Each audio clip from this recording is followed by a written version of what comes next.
අයිබෝවන් අද මම ඔයාලට කියලා දෙන්නේ සන්බර්ස් ග්‍රැනි ස්ක්වයාර්ස් එකතු කරලා ටේබල් මැට් එකක් හදාගන්නේ කොහොමද කියලා. මම ගිය සතියේ පාඩමෙන් ඔයාලට සන්බර්ස් ග්‍රැනි ස්ක්වයර් එක කරන විදිහ කියලා දුන්නා. ඒ පාඩම බලපු නැති කෙනෙක් ඉන්නවා නම් මම මෙන්න මෙතන කාඩ් එකක් දාලා තියන්නම් ඔයාලට ඒකෙන් බලන්නත් පුළුවන්. නැත්තම් මම වීඩියෝ එකේ ලින්ක් එක ඩිස්ක්‍රිප්ෂන් බොක්ස් එකේ දාලා තියන්නම්. ඔයාලා ඒ වීඩියෝ එක බලලා එන්න. ඔයාලට පේනවා මම මෙතන සන්බර්ස් ග්‍රැනි ස්ක්වයාර්ස් 6ක් හදාගෙන තියෙනවා. ඒ වගේම ඔයාලට පේනවා මම ගිය සතියේ කියපු විදිහට සිංහල අවුරුද්දටත් ගැලපෙන තීම් එකකට තමයි මගේ වර්ණ සංයෝජනය කරගෙන තියෙන්නේ. එහෙමම අවශ්‍ය නෑ. ඔයාලට කැමති විදිහට කැමති කලර් තීම් එකක් පාවිච්චි කරලා සන්බර්ස්ට් ග්‍රැනි ස්ක්වයර් කරගෙන මෙන්න මේ විදිහේ ටේබල් මැට් එකක් කරගන්න පුළුවන්. ග්‍රැනි ස්ක්වයර්ස් ජොයින් කරන ක්‍රම කීපයක් තියෙනවා. ඒ අතරින් මම අද මේ ඔයාලට කියලා දෙන්නේ ලේසිම ක්‍රමය. මේ ක්‍රමයට ග්‍රැනි ස්ක්වයර්ස් ජොයින් කරගනිද්දී ඔයාලා මතක තියාගන්න ඕන කරුණු කාරණා 4ක් තියෙනවා. පළවෙනි එක.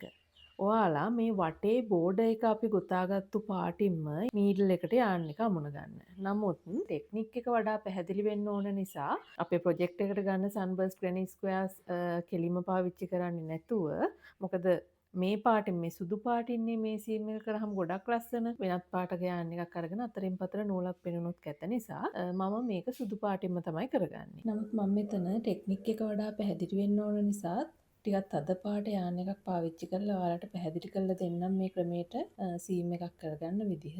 නමුත් ඔයාලා විශේෂයෙන් මතක තියාගන්න ඕන කාරණේ තමයි අපි මේ සීම් එක කරගන්නේ මේ අවුටර් බෝඩර් එකේ කලර් එක. ඒ කියන්නේ වඩාම සුදුසු කලර් එක තමයි යාන් නීඩල් එකට අමුණන්න ඕන කලර් එක තමයි මේ අවුටර් බෝඩර් එක කරගත්තු කලර් එක. ඊළඟට ඔයාලා සැලකිල්ලක් දක්වන්න ඕන දෙවෙනි කාරණය තමයි අපි මේ යානීඩල් එකට අමුණ ගන්න යාන් එකේ දිග. අපි ජොයින් කරගන්න ඕනි කරන පීස් එක. ඒ කියන්නේ සම්පූර්ණ ග්‍රැනි ස්ක්වයර්ස් ගන්න. අපි කියමුකෝ දෙකක් නම් ජොයින් කරගන්න ඕන. මේ දෙක එක උඩ එක තියලා ඒ දිග වගේ සාමාන්‍යයෙන් 3 ගුණයකට වඩා වැඩි වෙන යාන් එකක් ඔයාලා නීඩල් එකට අමුණ ගන්න. අපි හිතමුකෝ ඔයාලා ග්‍රැනි ස්ක්වයර්ස් ගණනාවක් ජොයින් කරගන්න ඕනි කියලා. මේක මේ පාඩමට අදාළ නැති වුණත් එහෙමනම් ඔයාලා වඩා ලේසි ග්‍රැනි ස්ක්වයර්ස් 4 වගේ 4 සෙට්ස් ඉස්සෙල්ලා ජොයින් කරගෙන යන්න. ඊට පස්සේ 4 සෙට්ස් එකකට එකක් ජොයින් කරගන්න. අපි මතක තියාගන්න ඕන තුන්වෙනි කාරණාව තමයි අපි ජොයින් කරන ග්‍රැනි ස්ක්වයර්ස් දෙකේ හොඳ පිට එක මත එක. ඒ කියන්නේ මෙන්න මේ විදිහට මූණට මූණ හිටින්න අපි ග්‍රැනි ස්ක්වයර්ස් දෙක අල්ලගෙන කන පිට පැත්තට තමයි අපි සීම් එක කරගන්න පටන් ගන්නෙ. එතකොට හොඳ පිට කියන්නේ මොකක්ද? සාමාන්‍යයෙන් ග්‍රැනි ස්ක්වයර් එක අපි කරද්දී උඩට අල්ලගෙන ඉන්න පැත්ත තමයි හොඳ පිට. ඔයාලට පේනවා ඇද්ද දැන් සන්බර්ස්ට් ග්‍රැනි ස්ක්වයර් එකේ නම් මේ මැද ගත්තම මේ කන පිට ටිකක් වෙනස්නේ. නමුත් ඔයාලට අවශ්‍ය පැත්තක් ඔයාලට හොඳයි කියලා හිතෙන පැත්තක් හොඳ පිට විදිහට පාවිච්චි කරන්න ඔයාලට පුළුවන්. මම මතක තියාගන්න කියපු තුන්වෙනි කාරණේ අනුව ඔන්න අපි දැන් හොඳ පිට පැති දෙක එක මත එක තිබ්බා. ඊළඟට හතරවෙනි කාරණය තමයි අපි හැම වෙලාවෙම සීම් එක කරගන්නේ ග්‍රැනි ස්ක්වයර් එකේ බැක් ලූප් එක. මොකක්ද මේ බැක් ලූප් එක කියලා කියන්නේ? දැන් මේ පැති දෙකනේ හොඳ පිට ග්‍රැනි ස්ක්වයර් එකේ අවසාන රවුමේ තියෙන මේ චේන් කොටසේ හොඳ පිට පැත්තට තියෙන ලූප් එක තමයි ෆ්‍රන්ට් ලූප් එක. කන පිට පැත්තට තියෙන ලූප් එක බැක් ලූප් එක. ඊළඟ කාරණාව. අපි හැම වෙලාවෙම සීම් එක කරන්න පටන් ගන්නේ හරියටම කෝණ එකෙන්. මොකක්ද එතකොට ග්‍රැනි ස්ක්වයර් එකක හරිම කෝණ එක. ඔයාලා දන්නවා අපි සාමාන්‍යයෙන් ග්‍රැනි ස්ක්වයර් එකක කෝණ එකට චේන්ස් දෙකක් නේ කරගන්නේ. මේ චේන්ස් දෙක අතර මැද කොටසනේ එතකොට කෝණ එක වෙන්නේ. ඒක නිසා හැම වෙලාවෙම එක චේන් එකක් මෙන්න මේ පැත්තේ දාරෙටත් අනිත් චේන් එක මෙන්න මේ පැත්තේ දාරෙටත් අයිති වෙන විදිහට තමයි අපි සාමාන්‍යයෙන් සීම් එක කරගන්නේ. මම මගේ මේ ග්‍රැනි ස්ක්වයර් එකේ මේ චේන් 2 වල මෙන්න මේ චේන් එකට ඉදි කටුව ඇතුල් කරගන්නවා බැක් ලූප් එකට. අනිත් ග්‍රැනි ස්ක්වයර් එකෙත් ඒකට සමාන්තරවම තියෙන මේ කෝණ එකේ තියෙන බැක් ලූප් එකට ඉදි කටුව ඇතුල් කරගත්තා. දැන් මෙන්න මේ විදිහට මේ නූල ඇදලා ගන්නවා. අපි ඇතුළට ව්‍යාගන්නේ යම්කිසි ආන් කොටසක් ඉතුරු කරගන්න ඕනි. ඊට පස්සේ ඒ පැත්තේ ඒ කියන්නේ මම ඉදි කටුව ඇදලා ගන්නේ දැන් මේ පැත්තටනේ. මෙන්න මේ පැත්තේ තියෙන මෙන්න මේ බැක් ලූප් එකට ආයෙ ඉදි කටුව ඇතුල් කරනවා. ඊට පස්සේ මේ බැක් ලූප් එකෙන් ඒක ඇදලා ගන්නවා. දැන් ඔයාලට මේක එක සැරේම කරගන්න පුළුවන්. ඔයාලා මේ සීම් එක දැනට මෙහෙම තද කරගන්න අවශ්‍ය නැහැ. අවසානයේදී ඔයාලට මේක තද කරගන්න පුළුවන්. ඔන්න දැන් මං දෙපැත්තෙම තියෙන බැක් ලූප්ස් දෙකට යටින් ඉදි කටුව දැම්ම එක සැරේම. නූල ඇදලා ගත්තා. ආපහු ඒ නූල තියෙන පැත්තෙන් ඉදිකටුව ඇතුල් කරනවා බැක් ලූප් දෙකෙන් මේ පැත්තට ඇදලා ගන්නවා.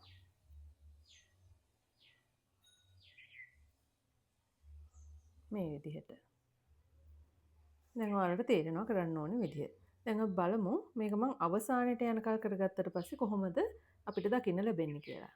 දැන් ඔයාලට පේනවා මම කෙලවරට එනකල් මම ඔයාලට කියලා දීපු විදිහට බැක් ලූප් එක දිගේ මේ නූල දුවවගෙන තියෙන්නේ කියලා. නමුත් මං මේ කෝණ එකේ තියෙන මේ පළවෙනි චේන් එකට තාම නූල දුවවලා නැහැ. අපි ඒකත් කරගනිමු.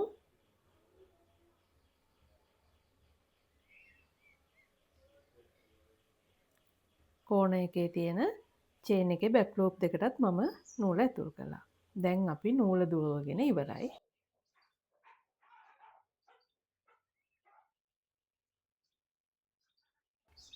දැන් ඔයාලා බලන්න මම මේ නූල් දෙකෙලවරින් ඇත්තම මොකද වෙන්නේ කියලා.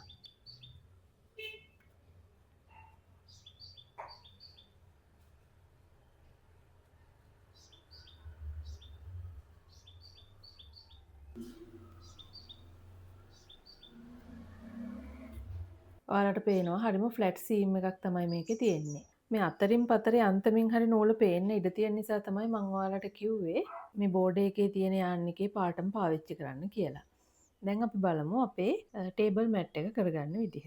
දැන් අපි මම ඔයාලට කියලා දීපු පිළිවෙලට ජොයින් කරගමු. අපි මෙන්න මේ දිග වගේ අපි ග්‍රැනිස් ස්ක්වයර්ස් 6ක්නේ ජොයින් කරන්නේ. මෙන්න මේ දිග වගේ 3 ගුණයකට ටිකක් වැඩි වෙන්න මම මේ යාන්පට කපා ගන්නවා. දැන් මම යාන් එක නීඩල් එකට අමුණ ගන්නවා.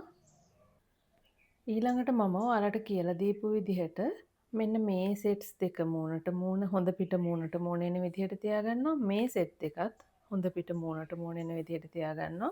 මේ සෙට් දෙකත් ඒ විදිහට තියාගන්නවා. අපි ඉස්සෙල්ලම මේ සෙට්ස් තුන එකට ජොයින් කරගන්න තමයි යන්නේ.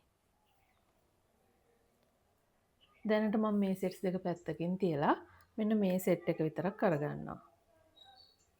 ඉන් පස්සේ මං ඔයාලට කියලා දීලා තියෙන විදිහට කෝණ එකේ මේ බැක් ලූප් එකට මෙන්න මේ විදිහට යාන් එක ඇතුල් කරගන්නවා.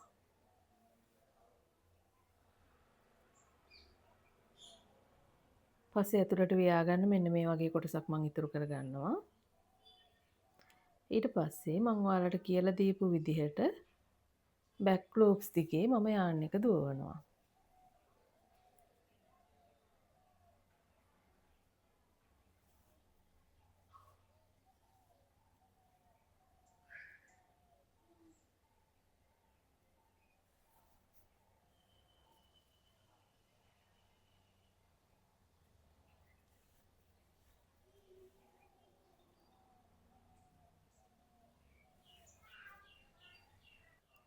දැන් මම ඒ සයිඩ් එකේ කෙළවරට එනකම් බැක් ලූප්ස් වලට යාන් එක ඇතුල් කරගෙන ඉවරයි.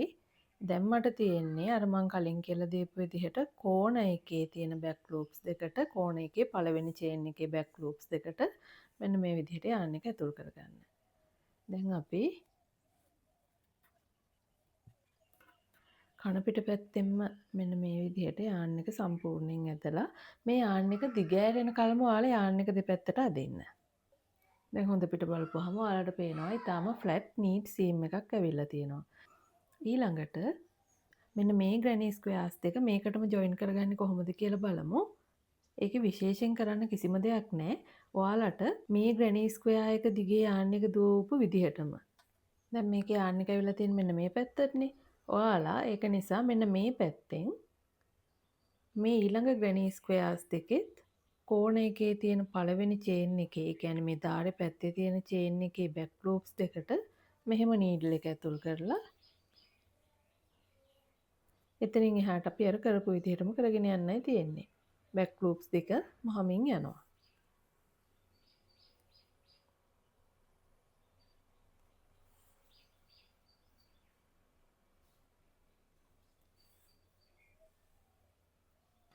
දැන් මම මේ කෙළවරට මහගත්තට පස්සේ එන විදිහ ඔයාලට පෙන්වන්නම්.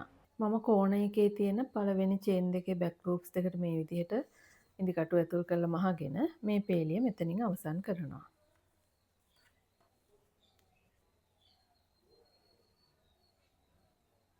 ඊට පස්සේ මෙන්න මේ විදිහට ඇදලා සීම් එක ෆ්ලැට් වට හදාගන්න පුළුවන්.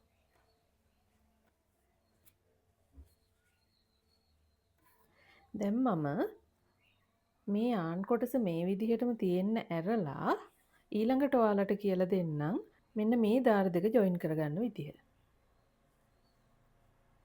අපි අර වගේම මේ යාන් එක වගේ 3 ගුණයක් විතර වෙන යාන් කොටසක් ඊට චුට්ටක් වැඩි වුණත් කමක් නැහැ. ඒ වගේ යාන් කොටසක් අරගෙන ආපහු නීඩල් එකට අමුණ ගන්නවා.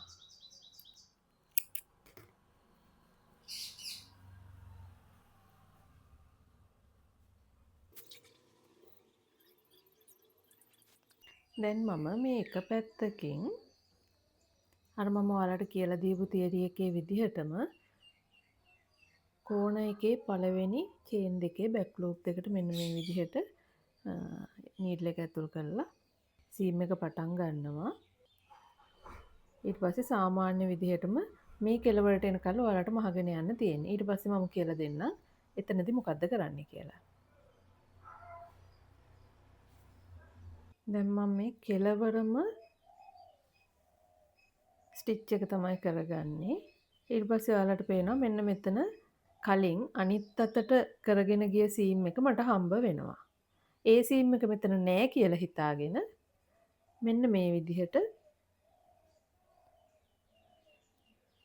එතනින් එහාට කරගෙන යන්න තියෙන්නේ. මේ හම්බ වෙන්නේ අපිට මේ මම මේ දැන් නීඩල් එක ඇතුල් කරගෙන තියෙන්නේ මේ ග්‍රැනි ස්ක්වයර් එකේ තියෙන කෝණ එකේ චේන්ස් දෙකේ බැක් ලූප්ස් දෙකට යටින්.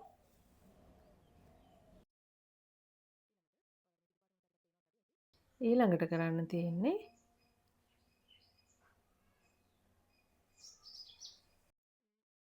ඊළඟට අපිට හම්බ වෙන චේන්ස් එකේ බැක් ලූප්ස් දෙකට යටින් මේ විදිහට ගෙතුම් කටුව ඇතුල් කරන එක.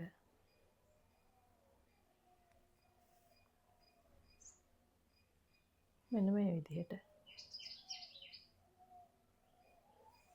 දැන් අපි බලමු කෙලවරට මම මහගෙන ආවට පස්සේ කොයි විදිහටද අපිට පේන්නේ කියලා. දැන් මම මේ කරගන්නේ මේ පේලියේ අවසාන මැස්ම, ඒ කියන්නේ කෝණ එකේ තියෙන චේන්ස් දෙකේ බැක් ලූප් එකට කරගන්න මැස්ම. දැන් අපි මේකත් මේ විදිහට ඇදලා මෙන්න මේ විදිහට සම්පූර්ණයෙන්ම සීම් එක ෆ්ලැට් කරගමු. දැන් ඔයාලට පේනවා මෙන්න මේ කෝනර්ස් හතර එකතු වෙලා තියෙන ස්ටිචස් බොහොම නීට් එකට අපිට ඇවිල්ලා තියෙනවා කියලා. දැන් ඔයාලා මම මේ කියලා දීපු ක්‍රමයටම මේ කොටස මේ විදිහට නමලා අපි මේ අර මෙතන ඉතුරු කරපු යාන් එකෙන් මට පුළුවන් මෙන්න මේ ග්‍රැනි ස්ක්වයර්ස් දෙකත් මේ විදිහට සම්බන්ධ කරගන්න. ඊට පස්සේ මම මෙතනදී ඔයාලට කියලා දීපු විදිහට මේ හරස් සීම් එකත් කරගන්න පුළුවන්. අපි ඔක්කොම ග්‍රැනි ස්ක්වයර් සම්බන්ධ කරගත්තට පස්සේ ඔයාලට පුළුවන් මෙන්න මේ විදිහට මේ අපි ඉතුරු කරපු යාන් එන්ඩ් එක ඇතුළට මහලා ගෙතුම සම්පූර්ණ කරගන්න. ඔයාලට පේනවා අපි මැස්ම දාපු විදිහත් එක්ක මේ කෙලවර මෙන්න මෙහෙම පොඩ්ඩක් ඇදෙන සුළුයි කියලා. එතකොට අපි මෙතන සෙකියුර් කරගන්න මෙතනදී යාන් එක ඇතුල් කරලා තියෙන පිළිවෙලටම තව රවුමක් අරගෙන මෙන්න මෙහෙම යාන් එක ඇතුල් කරගන්නවා. ඒ කියන්නේ බැක් ලූප්ස් දෙකෙන්ම තව සැරයක් යාන් එක ඇතුල් කරගන්නවා. අන්න එතකොට මෙතන ගැටයක් හැදෙනවා. ඊට පස්සේ අපිට පුළුවන් මේ යාන් කෙලවර මෙහෙම ඇතුළට වියාගන්න.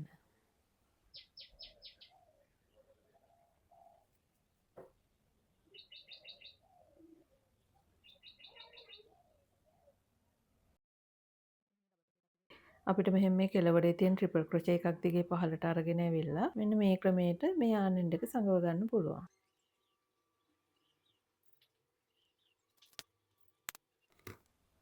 දැන් ඔයාලට පේනවා අපි ෆිනිෂ් කරපු තැන නීට් එකට තියෙනවා. අපි දැන් බලමු හොඳ පිට. දැන් අපි බලමු අපේ ඉවර කරපු ටේබල් මැට් එක සහ කෝස්ටර්ස් සෙට් එක. ඔයාලට මේ සන්බර්ස්ට් ග්‍රැනි ස්ක්වයර්ස් කීපයක්ම මේ සෙට් එකේ මග් රග්ස් එහෙම නැත්නම් කෝස්ටර්ස් විදිහට කෙලින්ම පාවිච්චි කරන්න පුළුවන්. ඔයාලා කැමති නම් ග්‍රැනි ස්ක්වයර්ස් 6ම සම්බන්ධ කළාට පස්සේ එළියේ තියෙන දාරේ කැමති තැනකින් යාන් එකක් සම්බන්ධ කරගෙන කෝණ එකට චේන් 2 වෙන විදිහට සිංගල් ක්‍රොෂේ පේලි දෙකක් හෝ එහෙම නැත්නම් ඩබල් ක්‍රොෂේ පේලියක් කරගන්න පුළුවන්. ඒක හැබැයි අත්‍යවශ්‍ය නැහැ. මගේ වීඩියෝස් මුලින් ඉඳලා බලපු ඔයාලා දැන් දන්නවා ඒක කරගන්නේ කොහොමද කියලා.